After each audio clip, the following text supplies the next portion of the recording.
Hello guys and ভাইজ, আমি দা fun man আপনাদের সামনে এখন আলোচনা করবো এই মুহূর্তে সব থেকে বড় নরম গরম খবর নিয়ে, কাঞ্চনের 3টে বিয়ে।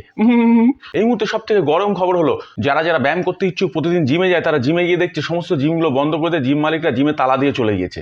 গোপন সূত্র থেকে খবর নিয়ে দেখলাম, এই জিম মালিকদের চলে দেওয়ার পিছনে অন্যতম কারণ হচ্ছে রোগা কাঞ্চন।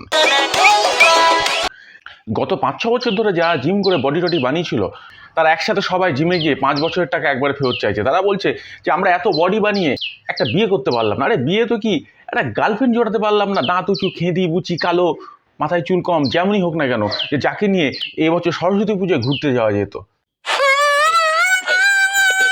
আর এদিকে কাঞ্চন বিয়ের পর বিয়ে করে যাচ্ছে এই চেহারা নিয়ে। আমরা আমাদের এই বডি আর রাখবো না, দরকার নেই। সেই দেখে তো বাংলাদেশের একজনের মাথা খারাপ হয়ে গেছে। এই দেখুন, তিনি ট্রেডমিলে কেমনভাবে দৌড়াচ্ছেন।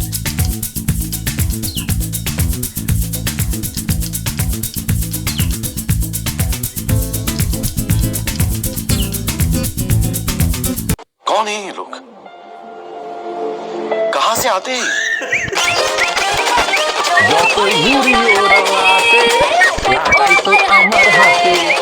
আহা, কি গান! আহা কাঞ্চন কাকা, এই যদি তোমার গায়ে একবার পড়ে যায় না, তাহলে তুমি চেপটে পরদিন সকালে দেখবে একদম ক্যালেন্ডার হয়ে রিলিজ হয়ে বেরিয়েছো। আর হ্যাঁ ম্যাডাম, রাতে আপনাকে ঘুড়িই উড়াতে হবে, কারণ আপনি যতই লাটাই নিয়ে নাড়াচাড়া করুন, 54 বছর বয়সে কাঞ্চনদা অন্য কোনো আর খেলা খুলতে পারবেন বলে আমার মনে হচ্ছে না। समझ रहे हो? समझ रहे हो? समझ रहे हो ना?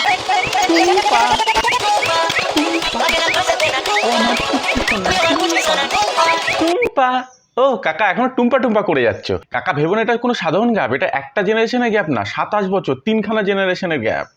ভারতবর্ষে বর্তমানে ছেলেদের গড় আয়ু চলছে 55, মানে আর 1 বছর পরে সরকারি হিসাবে তোমার আয়ু শেষ হয়ে যাচ্ছে। কাঞ্চন কাকা, সিমুই এখন 27 আর তুমি হলে 54, মানে ও যখন 37 হবে তোমার হয়ে যাবে 64। ভাবতে পারছো তখন কি করে খেলবে তুমি? অবশ্য অসুবিধা নেই, তুমি তো আবার বেশি দিন একটা জিনিস নিয়ে খেলতে পারো না, আর ততদিনে তুমি অন্য একজন জুনিয়র আর্টিস্টকে পটিয়ে পাটিয়ে ঠিক তুলে নেবে। তোমার 2 নম্বর বউ একটা ইন্টারভিউয়ে বলছিল তুমি কিভাবে জুনিয়র আর্টিস্টদের কাছে গিয়ে তাদেরকে বুঝিয়ে বুঝিয়ে তোমার জীবনে কত দুঃখ, কত কষ্ট, তোমাকে তোমার বর্তমান বউ কত কষ্ট রাখে, সেসব বুঝিয়ে বাজিয়ে তুমি মেয়ে পটাও। আমরা খুঁজে খুঁজে একটা মেয়ে পাচ্ছি না, আর তুমি একের পর এক 3-4খানা করে বিয়ে করছো। সত্যি কাকা, তোমার ক্যালমা আছে। তোমাকে আমি একটা কথা বলছি, ফিল্ম ইন্ডাস্ট্রি অনেকেই দেখি অ্যাক্টিং শেখানোর স্কুল খোলে, তুমি একটা স্কুল খোলো যেখানে তুমি শেখাবে 50-এর পরে কিভাবে মেয়ে পটানো যায়।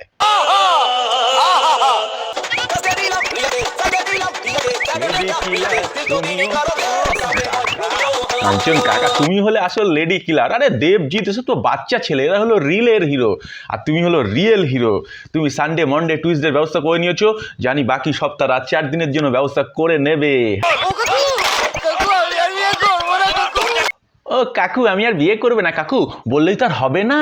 দাঁড়াও দাঁড়াও কাকু, 3-3খানা বউ যখন তোমার উপর চড়াও, তখন তুমি সত্যি সত্যি এই কথাটাই বলবে, আমি আর জীবনে বিয়ে করব না। তখন তোমার লাইফের থিম সং হবে, একটা বিয়েই হবে কি গো, 2টো বিয়েই মজা, আর 3টে বিয়ে করলে পারে লাইফ ভাজা ভাজা। আর একটা বিয়েই হবে কি গো, 2টো বিয়েই মজা, 3টে বিয়ে করলে পারে লাইফ ভাজা ভাজা। এটা হবে তোমার লাইফের থিম সং।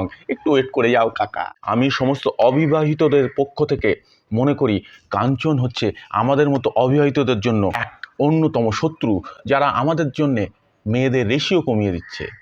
আর আমার জীবনের এখন অন্যতম টার্গেট হচ্ছে কাঞ্চন যাতে 4 নম্বর বিয়ে কোনো মতেই করতে না পারে, সেই চেষ্টা করা।